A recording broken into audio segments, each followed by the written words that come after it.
here is something very special. In this recording, Glyn Edwards shares some memories of Gordon Higginson's demonstrations. Glyn was mentored by Gordon and did many public demonstrations with him, so was able to witness the quality of Gordon's mediumship firsthand. Glyn shares some of the amazing evidence that Gordon gave in his public demonstrations. He highlights the brilliance of Gordon's mediumship and both the depth and quality of evidence he was able to bring through. Most of all, it demonstrates the intelligence of spirit and the power of his mediumship. The recordings were made at Glyn's home in 2012 as part of background material for Glyn's book, The Potential of Mediumship. They were recorded on a small portable recorder and there is some background noise.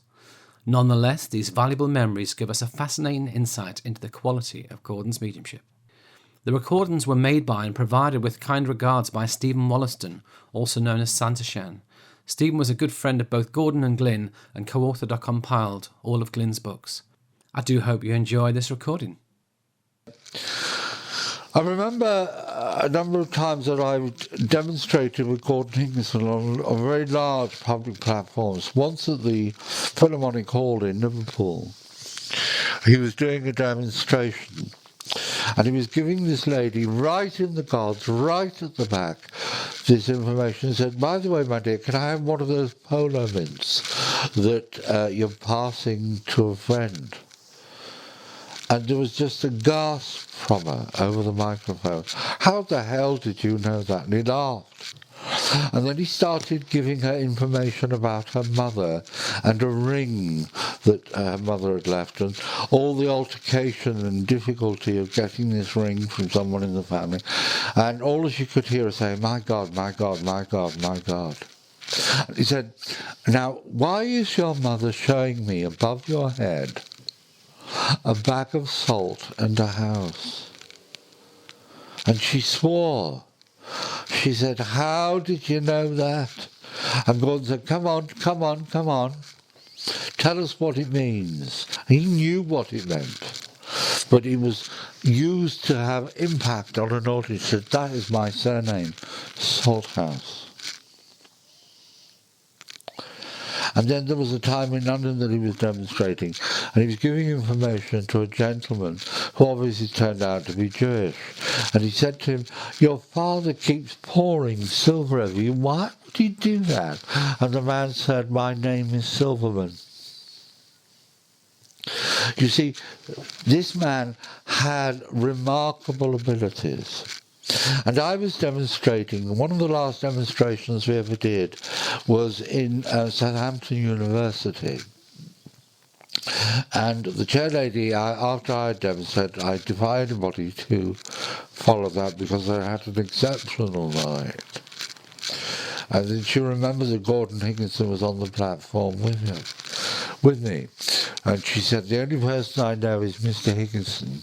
And he got up and he said, I can and I will. And he proceeded to do so and gave remarkable information to everybody.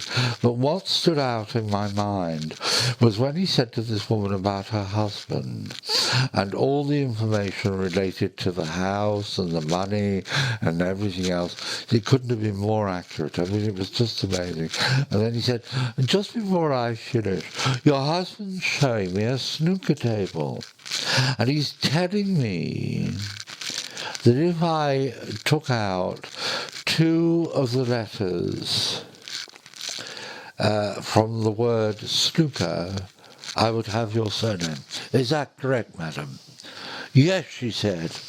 He said, he's telling me to take away the letters E and R, and your surname is Snook. And she roared laughing. She said, Mr. Higginson, I don't know how you got that, but it must have been my husband. And that actually was a joke that we had. He used to say, every time we watched snooker on the television, if only people knew that our surname was Snook and not Snooker. Another remarkable event of Gordon Higginson's mediumship was when he was demonstrating at the Leeds Town Hall. And he went into the balcony and he spoke to a woman. He said, your name is Margaret. And she said yes. He said, well, Margaret, your mother is here, but she tells me you are one of triplets. And she said, yes, I am. And she said that she's telling me here that she passed, and you and the other two that were sisters were adopted by you were all adopted by 3 different families. Yes, we were. And that you lost touch with one another. That's true. She said, well, anyway, your mother's here. Now, she said to another lady at the back of the balcony, would you come forward? And she said to her, your name is Ruth. And she said, yes. She said, your mother's in the spirit world. And you too, like this lady, were one of triplets. And you were adopted, and you and your 2 sisters were adopted by 3 different families. Yes, she said, I was. And then he spoke to a lady in the stalls, and said, would you come forward? And she stepped forward, and he said to her, your name is Christina. And she said, yes, it is, but everybody calls you Chris. That's right. She said, your mother's in the spirit world. And like these 2 ladies, he said, you too were adopted and had 2 sisters you were one of triplets. Yes, she said, I was, by 3 different families, right. And he went to the first lady, Margaret, and he said to her, Margaret, you live in such and such a road, certain number, and I can't remember the number of the road or the name of the road. Yes, I do. And he said to the next lady, Ruth, you live in such and such a road, and I remember he said Beeston, which is a district of Leeds. Yes, I do. And then he said to the Christina, he said, and you live in such and such a road, not far from the city centre, which she said, yes, I do. She said, well, your mother, he said, Margaret, was named Rose, yes. And your mother was named Rose, he said to Ruth. And Christina, your mother was named Rose, and she had 4 other children, and they were brothers, and they were one of the names was Eric, if I remember, and the other was Tom, and the other one was John or Jack, and the other one was Alex.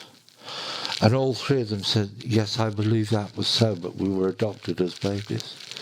He said, well, you and you are sisters. And he united 3 sisters together in a hall that didn't even know that they existed, but they were there.